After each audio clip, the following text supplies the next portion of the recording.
Alright, this is going to be my review of the Tenergy 64 FX, the long-awaited review. Now,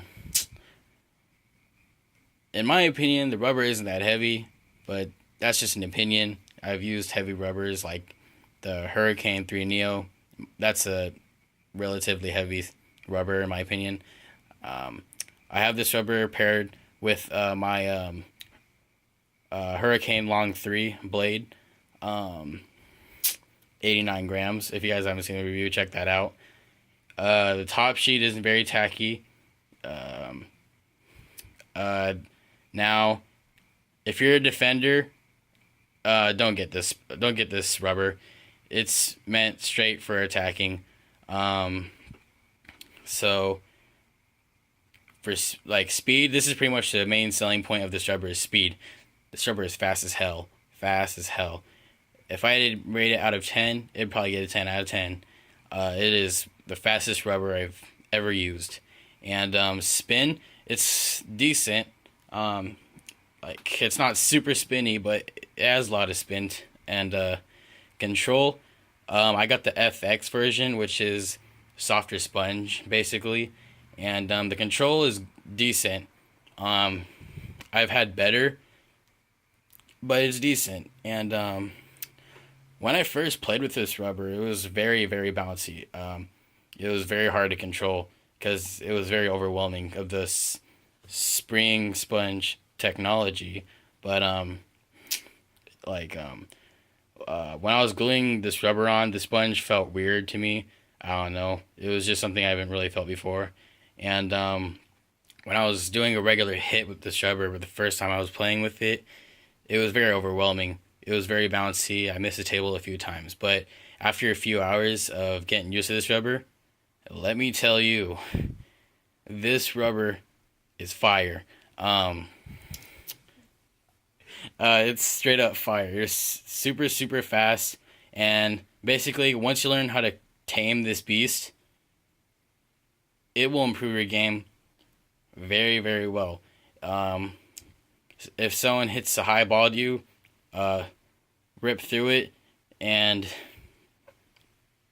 they won't return it. If you just do a power shot, they will not return it because it's that fast. And if they do, they'll hit a high ball. You go ahead and switch to your forehand side, smash it. I mean, literally, no matter what you like. But the only downside of this rubber is pushing. Pushing is a little bit hard to control because if you have your racket at a certain angle, you can accidentally pop up the ball and basically give them the chance to smash on you. And that's because of the spring sponge of this rubber. The sponge is very, very bouncy, which gives the rubber its speed.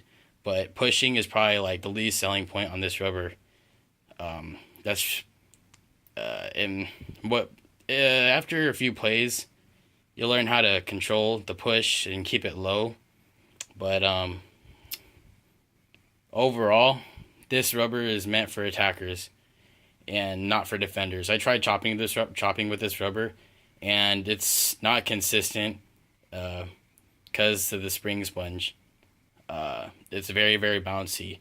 So when I try to chop with this rubber, it'll go long off the table. So if you're an attacker, you'll probably like this rubber.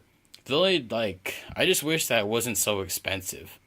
I feel like it's unnecessary of the price point. I got this rubber for like $70 off of Paddle Palace.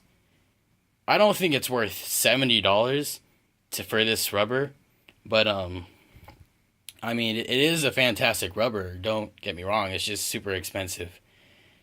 And durability, it seems pretty durable. Like I've had it for about 2 to 3 weeks, and the rubber still looks brand new.